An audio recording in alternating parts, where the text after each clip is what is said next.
Airtel কোম্পানির গাড়ি থেকে ধরা পড়ল ৬ কোটি টাকার ড্রাগস।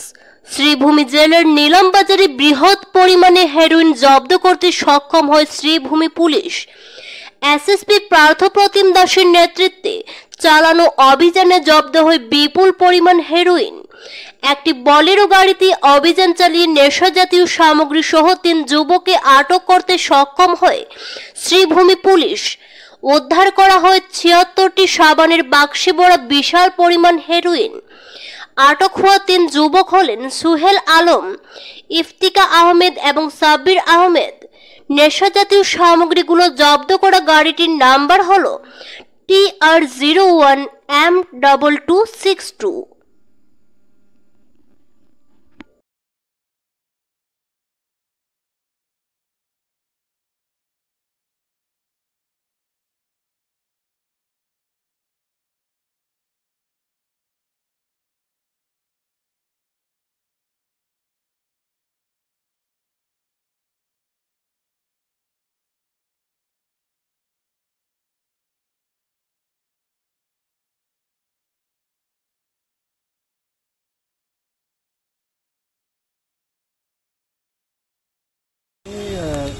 যোৱাকালি এটা ইনপুট পাইছিলোঁ চাম্পাই পৰা এখন ভেহিকল যাৰ নাম্বাৰ TR01M2262 এখন হিৰোইন ইলিগেলি ট্ৰান্সপৰ্ট কৰা আমি খবৰ পাইছিলোঁ। সেইমতে আমাৰ এটা পাৰ্টি লালপুল এৰিয়াত নাকা চেকিং কৰি আছিলে। নাকা চেকিং কৰোঁতে আমি গাড়ীখন ইণ্টাৰচেপ্ট কৰিলোঁ। ইণ্টাৰচেপ্ট কৰোঁতে গাড়ীৰ 4খন দৰ্জাত আৰু এটা বেগ এটা আছিলে। তাতে আমি হিৰোইনৰ চাবোনৰ বাকচ পাইছোঁ। টোটেল 76 সোপ বক্স আছে আৰু ৱেইট হ'ল 870 গ্ৰাম। তাৰ লগতে আমি 3জন মানুহ এপ্ৰিহেণ্ড কৰিছোঁ, সোহেল আলম, ইফতিকাৰ আৰু সাবিৰ আহমেদ। এজনৰ ঘৰ হাইলাকান্দি, এজনৰ গুৱাহাটী আৰু এজন পাথাকান্দি। স্যার এয়ারটেল অন ডিউটি গাড়ী লেখা আছে দেখিছোঁ, এইটো কি ইয়াৰে ভিতৰত গাড়ীত থকা এজন ইফতিকাৰ বুলি ল'ৰা আছে। তেখেতে টেলিকম কোম্পানী এয়াৰটেলত ইঞ্জিনিয়াৰ কাম কৰে বুলি কৈছে। ফাৰ্ডাৰ আমি ইনভেষ্টিগেশ্যন কৰিলে গম পাম তেওঁ কেনেকৈ কি ইনভলভ আছে। আমি আই কাৰ্ড এখনো পাইছোঁ। স্যার এইটো মালটো ক'ত গৈ আছিলে? মালটো আমি এইটো প্ৰিলিমিনাৰীতে গম পোৱা নাই, কিন্তু চাম্পাই ডিষ্ট্ৰিক্টৰ পৰা অহা নিজৰ আমি খবৰ পাইছোঁ। ত' ফাৰ্ডাৰ বেলেগ বেলেগ জেগাত ডিষ্ট্ৰিবিউট হ'লহেঁতেন টুৱাৰ্ড পাথাকান্দি গৈ আছে।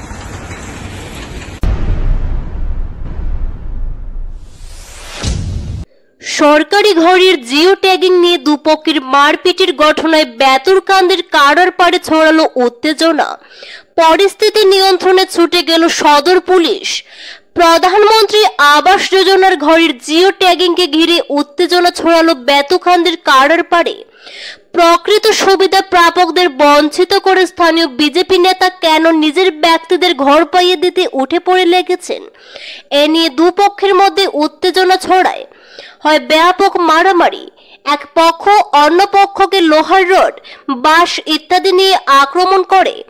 পরিস্থিতি নিয়ন্ত্রণে ছুটে আসতে হয় সদর থানার পুলিশকেও। ঘটনায় এলাকার বেশ কয়েকজন আহত হওয়ার খবর পাওয়া গেছে।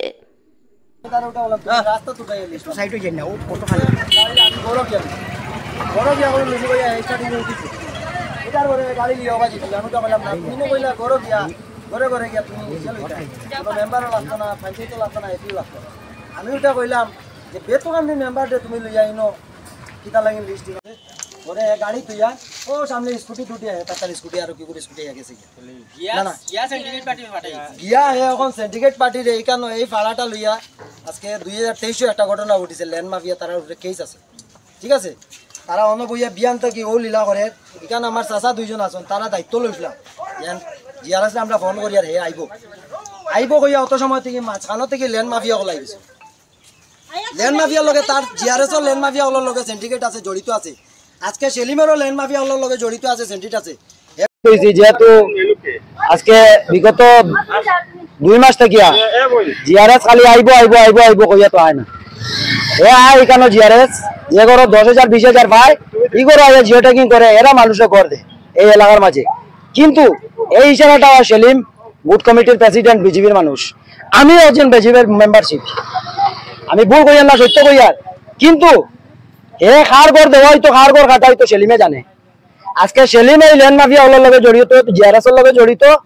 আজকে সকাল থেকে কেন জিআরএস আইছে খাড়ার ভার যতটা গড় জিও ট্যাগিং হইতো জিয়ারে যাইয়া এখানে খাড়ার ভার ঢুকতো সেলিমে এখানে লইয়া দাঁড়াইছে ও এখানে দাঁড়াইয়া দেখা যায় কিতা আমার খাড়ার ভাবে একজন বিধবা মহিলা তান একটা গড় জিয়ারেসে ডাইরেক্ট উঠে কইছে এটা অবজেকশন এটা হইতো না ল্যান্ড মাফিয়া হলোর অবজেকশন দেওয়া কইছে তখন তারে আমি ওটা কইলাম যেহেতু তোমার কাছে অবজেকশন আছে এটা অবজেকশনটা তুমি আমরারে দেখাও এটা কইছে তুমি খেয়ে তোমারে দেখাইতাম অবজেকশন তুমি খেয়ে আমি ওটা বললাম এই লিস্ট এই ভাড়াত আমারও বাড়ি আছে আমারও ভাই বন্ধুর ঘর আছে তো তুমি লিস্টটা দেখাও কিতা অবজেকশন হইছে তুমি তো যে কোনো সময় খালি অবজেকশন কইয়া আগলো যাইয়া কলে কলে সুরল লাগা নাইয়া ফটোটা মারিয়ে যাও গিয়া আজকে বিল্ডিং আলাইতে গড় পায় পয়সাওয়ালা মানুষের গড় পায় আজকে এই এলাকার গরিব দুঃখী মানুষের গড় দরজা কিচ্ছু পায় না প্রত্যেকের গড় আছে এই লিস্টের মাঝে আমার কাছে ডকুমেন্ট আছে আমি দিয়া দিমু কেবা কারার গড় আছে না আছে কতদিন থেকে এর লিস্টের নাম আছে জিপির গড় আছে প্রত্যেক মানুষের আজকে সেলিমের চাচার গড় বাড়ি পাইলায় আজকে সেলিমে পাইলায় একটা জায়গা দুইটা গড় আজকে যারা এই এলাকার মাঝে বিজেপির যারা দলাল আছে এইগুলা মানুষে পায় আরে ভাই এমপি ইলেকশনের সময় আমার এলাকার মানুষে ভোট দিছে বাসকবরিয়া আজকে আমার এলাকার গরিব দুঃখী মানুষ একটা গড় পাইছে না আজকে এই সেলিমের কারণে মানুষের গড় বর্জিত হয় জিআরএস সেলিমের লগে সেটিং ল্যান্ড মাফিয়া হল সেলিমের লগে সেটিং জিআরএসও খালি কই অবজেকশন কইয়া এই মানুষগুলার গড় দিতে দেয় না এইখানে সকাল থেকে যখন জিআরএস আইছে তারে আমরা প্রশ্ন করছি যেহেতু স্যার আপনি তো জিও ট্যাগিং করার লাগে আইছেন তে গড়টা জিওটেক করিলেন তখন আমার ওটা কইছে ঠিক আছে আমরা যাইমু কইয়া হে দেখি কেন খালি লিস্টর নাম দেখি এই খারাপার ল্যান্ডর মানুষের যেগুলা মানুষের গড়ের নাম আছে এগুলা মানুষের গড় খাটেরে তখন আমরা উঠে কইছি যে ঠিক আছে গড়ের লিস্ট আইছে এক সাইড থেকে গরিব দুঃখী যারা গড় আছে এরা সাফে দিয়া দেবে এরা তো আর বাংলাদেশি না আর ইন্ডিয়ান নাগরিক এরা প্রত্যেকের গড় পাইতো আপনি যারা লিস্টর নাম আউট হয়েছে এরা দিয়া দেয় আপনি কিতা লাগে শ্রীভূমি জেলা বিজেপি আয়োজিত জেলা বিজেপি কার্যালয়ে এক বিরাট সংবর্ধনা সভা অনুষ্ঠিত হয়।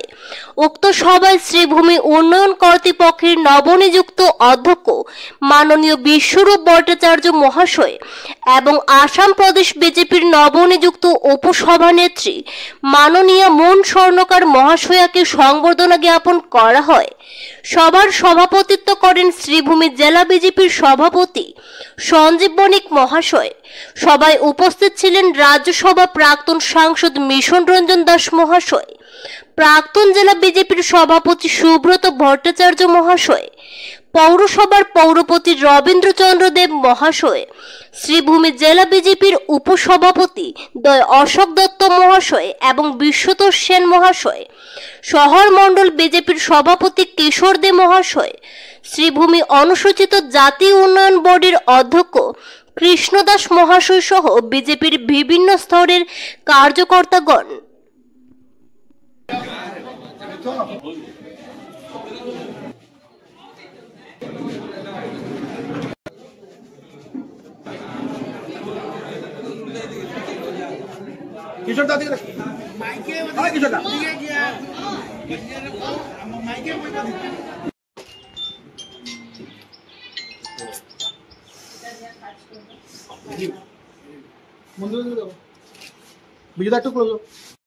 জেলা বিজেপির অত্যন্ত আপন দুই ব্যক্তি বিভিন্নভাবে একজন সরকারি আর একজন সংগঠনের পক্ষ থেকে নতুন দায়িত্বে অধিষ্ঠিত হওয়ার পর জেলার কার্যকর্তাদেরকে নিয়ে জেলার সভাপতি মহোদয় তাদেরকে শুভেচ্ছা জানাবেন, তাদেরকে সম্মাননা জ্ঞাপন করবেন, তাদেরকে সংবর্ধনা জানাবেন কার্যকর্তাদের হয়ে।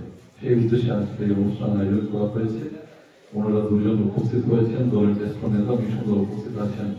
আর শ্রদ্ধেয় কার্যকর্তাদের উপস্থিতিতে সাংবাদিক বন্ধুদের উপস্থিতিতে অনুষ্ঠান সার্থক রূপ পেয়েছে, এটাই আমাদের সব থেকে বড় সার্থকতা। এখানে রবিদা খুব সুন্দর বলে গেছেন, মিশন বক্তব্য রেখেছেন। বাচ্চুরা এই জেলায় ভারতীয় জনতা পার্টির প্রতিষ্ঠার ক্ষেত্রে এক অন্যতম সেনা। দীর্ঘ বছর থেকে বাচ্চুরা দলের বিভিন্ন দায়িত্ব নির্বাহ করেছেন। আমরা যারা নববর্ষ তাদের সামনে সেই সময় দুজন ব্যক্তি ছিলেন, সঞ্জীব স্বাগত বক্তব্য বলে গেছেন, যাদেরকে দেখে এই জেলার অগণিত ভারতীয় জনতা পার্টির কার্যকর্তারা উৎসাহ উদ্দীপনার মধ্যে এই দলের কাজ করার স্পৃহা অন্তর্ভুক্তি পেতে সক্ষম হয়েছিল। তাদের মধ্যে অন্যতম দুই সেনানী মঞ্চে উপস্থিত আছেন। আর উনি একজন হচ্ছে বাচ্চুদা আর একজন এটা বাচ্চুদার সব থেকে বড় পরিচয়।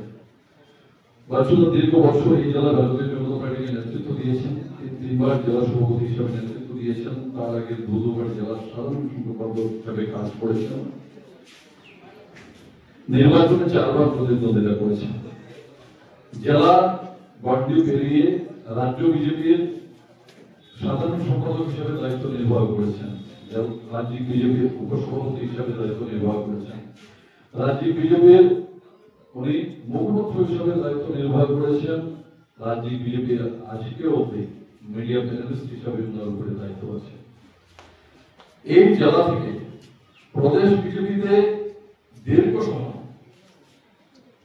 যিনি বিভিন্ন দায়িত্বে থেকে নিজের কার্যকুশলতা তুলে ধরে এই জেলার নাম অন্ততপক্ষে প্রদেশ বিজেপিতে অক্ষুণ্ণ রাখতে সমর্থ হয়েছিলেন, বা এই জেলা সাংগঠনিক স্তরে কাজ করা কার্যকর্তাদের মনোবল দিয়ে এই জেলার পরিস্থিতি ব্যক্ত করতে যার যোগ্য ভূমিকা আছে, আমাদের মতো কার্যকর্তাদের আগামী দিনে কাজ করার সুবিধা যোগাতে যা অন্যতম সহযোগিতা, যার পাশে অনুসরণ করা প্রয়োজনীয়তা আছে বলে আমি বিশ্বাস করি।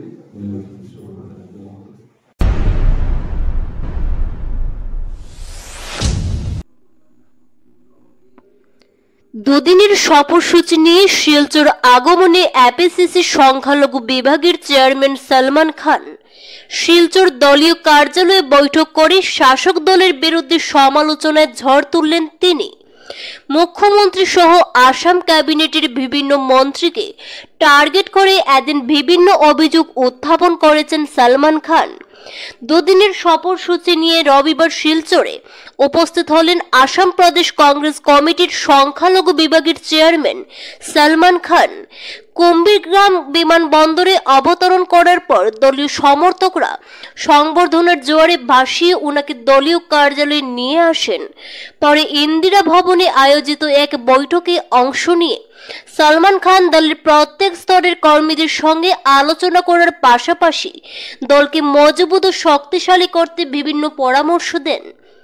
বৈঠক শেষে সাংবাদিকদের প্রশ্নের উত্তরে সালমান খান শাসক বিজেপির তীব্র সমালোচনা করেন। সালমান খান জানান, বরাকের নেতৃত্ব বর্তমানে বরাকের হাতে নেই।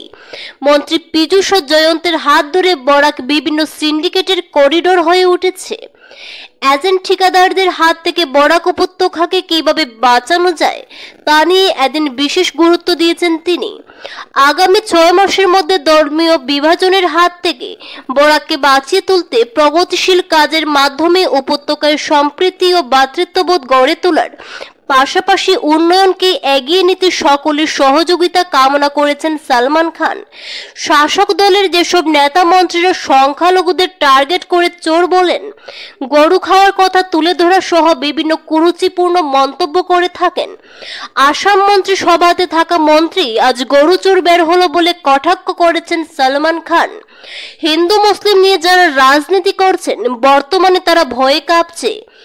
মুখ্যমন্ত্রী ডক্টর হিমন্ত বিশ্ব শর্মা চোর চোরটাদের সঙ্গে নিয়ে বিধানসভা চালাচ্ছে বলে অভিযোগ সালমান খানের। আসাম মন্ত্রিসভার সদস্য জয়ন্ত মল্ল বড়ুয়ার গরু চুরির ঘটনা প্রকাশ্যে আসার পর তাকে মন্ত্রিসভা থেকে বহিষ্কার করা উচিত ছিল, কিন্তু মুখ্যমন্ত্রী তা না করে সমস্ত ঘটনা আড়াল করার চেষ্টা করছে বলে এদিন মন্তব্য করেছেন তিনি। মন্ত্রিত্ব পাওয়ার পূর্বে জয়ন্ত মল্ল বড়ুয়া ইট বার্তা চালিয়ে শ্রমিকদের টাকা আত্মসাৎ করেছে, কিন্তু ডক্টর হিমন্ত বিশ্ব শর্মা তাকে মন্ত্রিত্ব দিয়ে বরাকে কয়লা, সুপারি, চুনাপাথর, পোস্ত সহ অন্যান্য সামগ্রীর সিন্ডিকেট চালিয়ে যাচ্ছে বলে অভিযোগ সালমানের। অন্যান্য বিভিন্ন ইস্যুতে শাসক দল বিজেপিকে সমালোচনার কাঠগড়ায় দাঁড় করিয়ে বরাকের উন্নয়ন ও প্রগতিকে এগিয়ে নিতে সকলের সহযোগিতা কামনা করেছেন তিনি। তাত এজন মানুহক মাৰি পেলালে, আজি তাত কি হল? আজি তাত চাওক আপোনালোকে, এই বিজেপিৰ বিধায়কসকলে, মন্ত্ৰীসকলে তাত গৰু চোৰত ফচি গল। আজি গোটেই অসমে সেই মন্ত্ৰীসকলক আজি লাজ লাগিছে। আমাৰ আপোনাৰ গোটেই অসমে লাজ পাই আছে। যে হেমন্ত বিশ্ব শৰ্মা ডাঙৰীয়াৰ মন্ত্ৰী গৰু চুৰৰ লগত জড়িত। তেওঁলোকে মুছলিম মানুহক গৰু খায়, গৰু চুৰ কৰে কয় বাৰু, ঠিক আছে।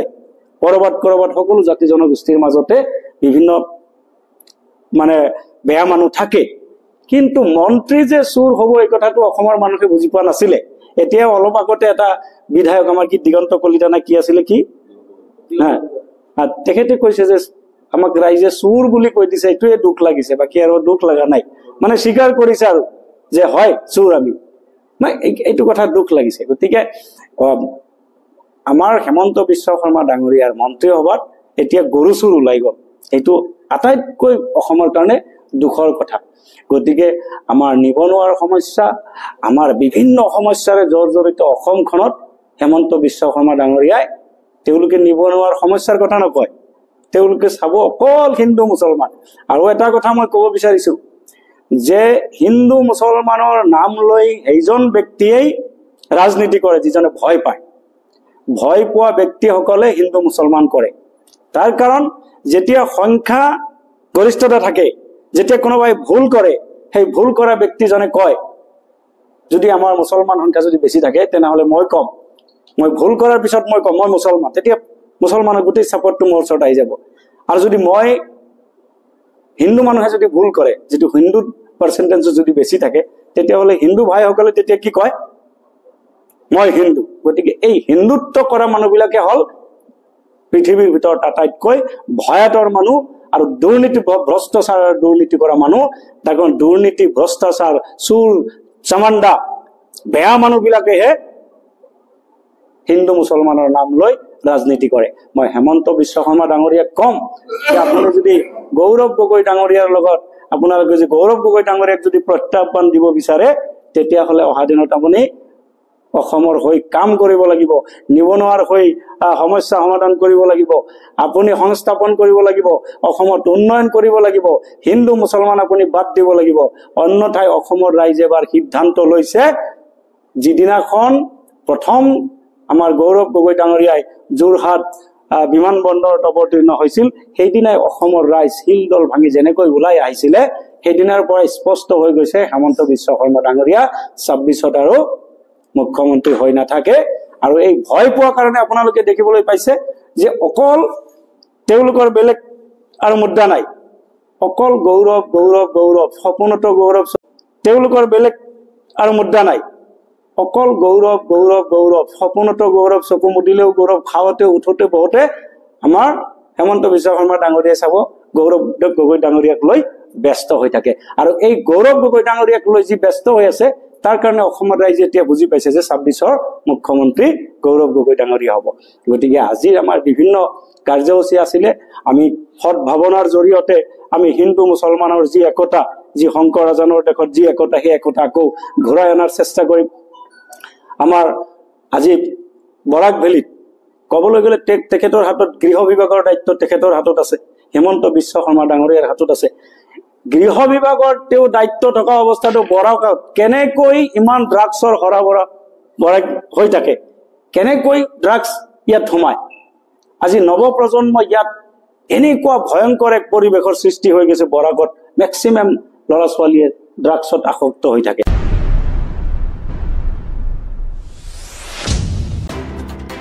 শ্রীভূমি জেলার লঙ্গই নদীর ভয়ঙ্কর ভাঙনের কবলে লয়েরপুয়ার আশৈঘাট গ্রামের একাংশ জনগণ আতঙ্ক।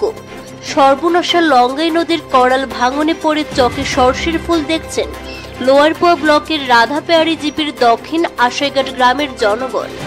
এ মর্মে সোমবার সকালে স্থানীয়দের পক্ষে বিভিন্ন পঞ্চায়েত প্রতিনিধি সহ গ্রামের ভুক্তভোগী জনগণ সাংবাদিকদের ডেকে তাদের দুর্দশার কথা তুলে ধরেন। স্থানীয়রা জানান, গত কয়েক বছর ধরে এখানকার নদী ভাঙনের ফলে বেশ কোটি পরিবারের জনগণ বাধ্য হয়ে বাড়িঘর হারিয়ে ইতিমধ্যে অন্যত্র আশ্রয় নিয়েছেন। বর্তমানে আরো কয়টি বাড়ি নদী ভাঙনের মুখে দাঁড়িয়ে আছে। তাছাড়া ঘন ঘন নদীর পাড় ভেঙে পড়ায় এ পথ ধরে জনগণ সহ স্কুল কলেজ পড়ুয়াদের চলাচল দুষ্কর হয়ে পড়েছে। এছাড়া অনেকের ক্ষেতের জমিও নদী গর্ভে তলিয়ে গেছে।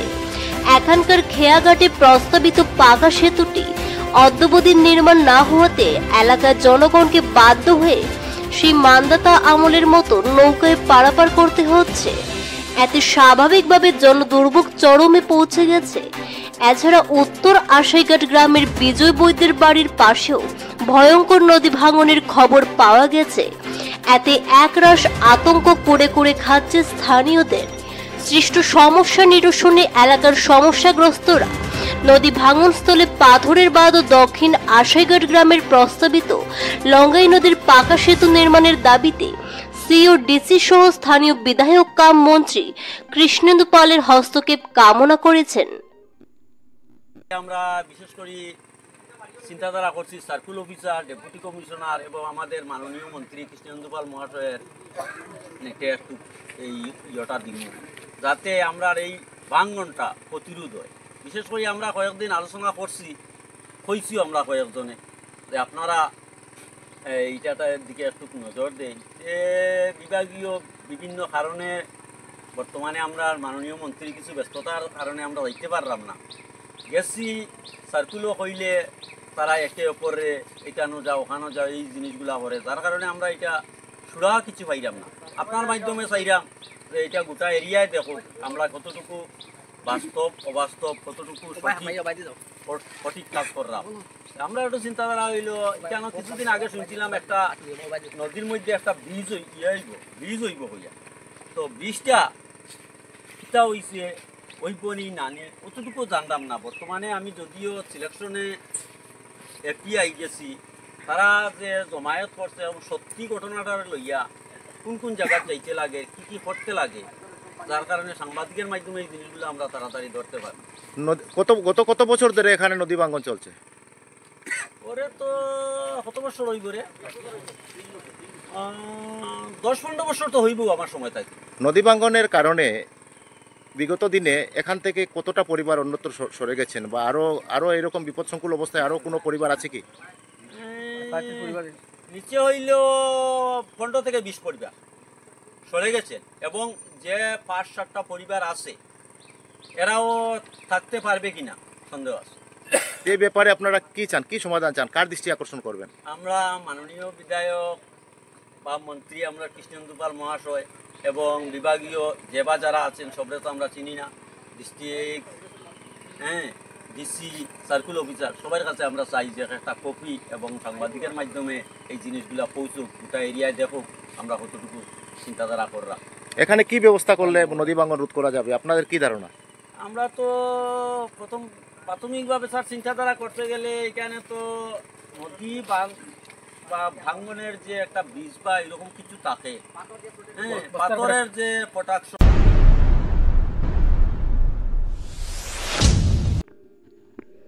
শিলচর পৌরসভা পৌর নিগমে উন্নত কার্যালয় উদ্বোধন করলেন রাজ্যসভার সাংসদ কনাদ পুরকায়স্থ।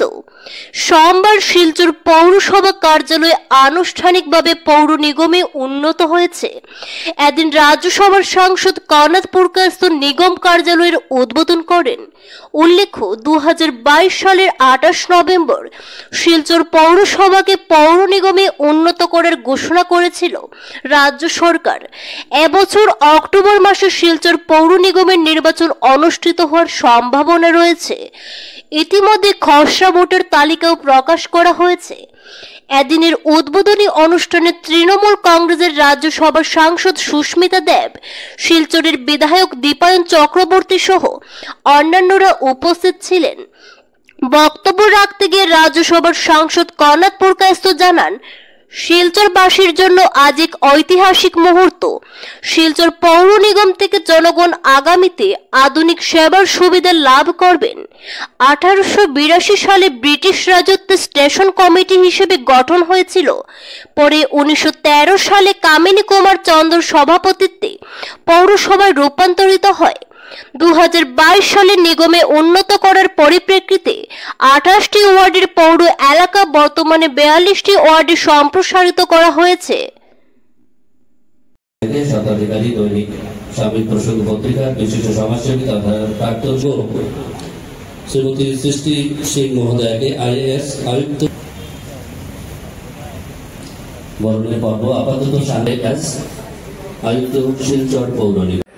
আমি আমার দল আমরা মানুষকে কথা দিয়েছিলাম যে আমরা শাসন ক্ষমতায় আসলে বা আমি বিধায়ক হলে সরকারের কাছে দাবি নিয়ে যাব যাতে শিলচর পৌরসভা উন্নতিকরণ হয়ে সেটা শিলচর কর্পোরেশনে যায়। আর আজকে এই শুভ মুহূর্তে আমরা এখানে দাঁড়িয়ে শিলচর মিউনিসিপাল কর্পোরেশনের যে বোর্ড ছিল সেই বোর্ডকে আমরা সরিয়ে সেটা মিউনিসিপাল কর্পোরেশনের বোর্ড লাগিয়েছি। তো এটা অত্যন্ত আনন্দময় মুহূর্ত। এই আনন্দময় মুহূর্তে আমরা শিলচরবাসীর সকলকে আমরা আমাদের অভিনন্দন জ্ঞাপন করছি। অনেকে বক্তব্য রেখেছেন। পৌর নিগমের পরিচিতি আজকের দিনে এই অনুষ্ঠানের মাধ্যমে দেওয়া হলো। এটি কেবল একটি প্রশাসনিক পরিবর্তন নয়, বরং আমাদের আধুনিক ক্ষমতা সম্পন্ন এবং ভবিষ্যৎমুখী শিলচর নির্মাণের পথে এক বিশাল পদক্ষেপ। বরাক উপত্যকার হৃদয় শিলচর দীর্ঘদিন ধরে সংস্কৃতি, শিক্ষা, অর্থনীতি এবং গণসচেতনতায় সমৃদ্ধ এক কেন্দ্রস্থল। এক সময়ের কৌশলগত গুরুত্ব কি হ'ব মানে এইটো বহু দিনৰ আমাৰ সপোন আছিলে, আমাৰ সকলৰ এটা মানে মনৰ এটা ইচ্ছা আছিলে যে শিলচৰ পৌৰসভাক আমি পৌৰ নিগমক কেনেকৈ এইটো উন্নীত কৰিব পাৰোঁ। আৰু প্ৰথমতে আমি আমাৰ অসমৰ মাননীয় মুখ্যমন্ত্ৰী ডক্টৰ হিমন্ত বিশ্ব শৰ্মা মহোদয়ক মই ধন্যবাদ দিব বিচাৰিছোঁ। কাৰণ তেওঁৰ যিটো দৃষ্টিভংগী যিটো আছে যে বৰাক আৰু ব্ৰহ্মপুত্ৰ সমন্বয়ন, সেইটোৰ প্ৰতিফলন এইটো আমাৰ এই শিলচৰ মিউনিচিপাল বোৰ্ডক মানে কৰ্পোৰেশ্যনৰ উন্নতি কৰা সেইটো প্ৰতিফলন সেইটোতে আমি দেখা পাইছোঁ।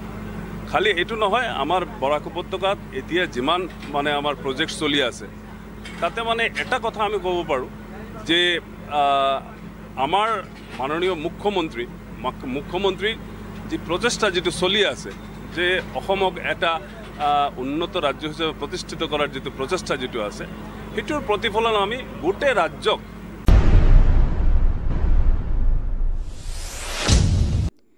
অবৈধ পাথর পাচার রুখতে কালাইন বন বিভাগ বাজেয়াপ্ত করে চালানবিহীন পাথর বোঝাই দুটি গাড়ি। রবিবার রাতে ক্রেগ পার্ক চা বাগান এলাকা থেকে এক গাড়িকে আটক করে বনকর্মীরা। এছাড়াও এর আগের দিন শনিবার রাতেও অভিযান চালিয়ে আসামপাড়া এলাকা থেকে ধরা হয় আরেকটি পাথর বোঝাই গাড়ি। বিশ্বস্ত সূত্রে জানা গেছে ওই গাড়িগুলো সিন্দুরা 15 নম্বর এলাকা থেকে রাতের অন্ধকারে অবৈধভাবে পাথর সংগ্রহ করে নিয়ে আসছিল। দুটি গাড়ি বাজেয়াপ্ত করে কালাইন বন বিভাগের কার্যালয়ে নিয়ে আসা হয়। তবে অভিযান চলাকালীন পরিস্থিতির সুযোগ নিয়ে গাড়ি চালকরা পালিয়ে যেতে সক্ষম হয় বলে জানা গেছে। এইটো আমাৰ পেট্ৰলিং ডিউটি আছিল। এইটো আমাৰতো সব এইফালে 15 নম্বৰ হেৰি, তাৰপিছত এই আমাৰ কিৰিক পাৰ্ক আসামপাৰা এইটো এৰিয়া। এইটোতো চালানবিহীন এটা পাথৰৰ হেৰি গাড়ী। তো আজি এইটো মানে সন্ধিয়াৰ পৰা হেৰি কৰি আছোঁ, কিন্তু এইফালে হেৰি কৰোঁতে মানে এতিয়া পাইছোঁ 9টামান বজাত। এইটো একচুৱেল আমি কিৰিক পাৰ্কতে ধৰিছোঁ, এইখিনি ওলাই আহোঁতে, কিন্তু ক'ৰ পৰা ওলাইছে এতিয়ালৈকে হেৰিটো পোৱা নাই। আৰু এতিয়াতো হেৰিটো ষ্টেটমেণ্টটো ল'লে গম পাম। কালিতো আমি এই আসামপাৰাত ধৰিছোঁ এইখিনি। এইটো ছাইডত এই যে আমাৰ 15 নম্বৰ ছাইডটোত সেইখিনিতো হ'ব পাৰে। শুনামতে সেইখিনিতে কমপ্লেইন আমি ডেইলিটো মাৰি থাকোঁ, কিন্তু নাপাওঁ। সিহঁতেতো আমাৰ ৰখি থাকে। এইটো বাগানৰ গেট, একচুৱেলি আমি একো ক'ব নোৱাৰিম, সিহঁতৰ নিজৰ কালাইন বাগানৰ গেট। তো আমিতো একচুৱেল ক'ব নোৱাৰোঁ সিহঁতৰ কি হেৰি ল'বও পাৰে। এইটো আমি একচুৱেল হেৰিটো বাগানৰ গেট হয়, সিহঁতৰ বোলে কিবা বাগানৰ মানে হেৰি কৰে। মোৰ নাম ফয়েজুদ্দিন বৰভূঞা, মই গুমৰা বিট অফিচাৰ।